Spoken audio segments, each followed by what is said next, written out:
আসসালামাইকুম। আমি আমিনুল ইসলাম মালয়েশিয়া বলছিলাম। যারা মালয় ভাষাতে কথোপকথন করতে চান তারা আমার পেজটা ফলো করবেন, লাইক কমেন্ট শেয়ার করে অন্য আরেকজনকে দেখার সুযোগ করে দিবেন। আজকেও কিছু ছোট ছোট বাক্য আপনাদের সামনে উপস্থিত করলাম। তো যারা মালয় ভাষা ভালোবাসেন তারা আমার পেজটা ফলো করবেন, প্রত্যেকদিন ভিডিও দেখবেন, তাহলে অল্প দিনের মধ্যে মালয় ভাষাটা শিখতে পারবেন।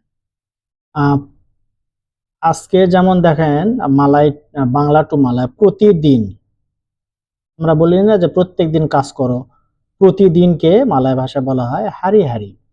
হারি হারি মানে প্রতিদিন। আজকে, আজকে কে মালয় ভাষায় বলা হয় হারি ইনি। হারি ইনি মানে আজকে।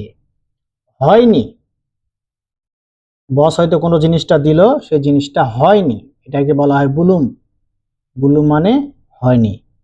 অনেক, একটা জিনিস হয়তো বাজারে গেলে বা কোনো কিছু দেখলে যে একটা অনেক জিনিস বলে, আমরা বলি না যে অনেক জিনিস, অনেককে মালয় ভাষায় বলা হয় বাইনাক।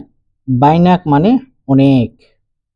অল্প, অল্পকে মালয় ভাষায় বলা হয় সিকিত। সিকিত মানে অল্প।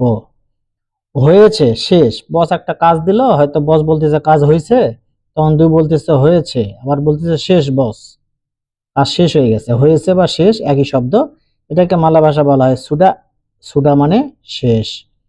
শুরু করা, বস বলতেছে তুমি এখনো বসে আছো কেন, কাজটা শুরু করনি?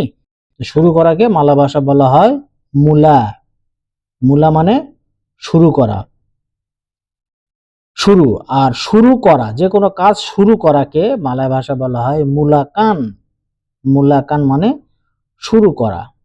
এরকম নিত্য নতুন মালয় ভাষা শেখার জন্য আমার পেজটা ফলো করবেন, লাইক কমেন্ট শেয়ার করে অন্য আরেকজনকে দেখার সুযোগ করে দিবেন। আসসালামু আলাইকুম।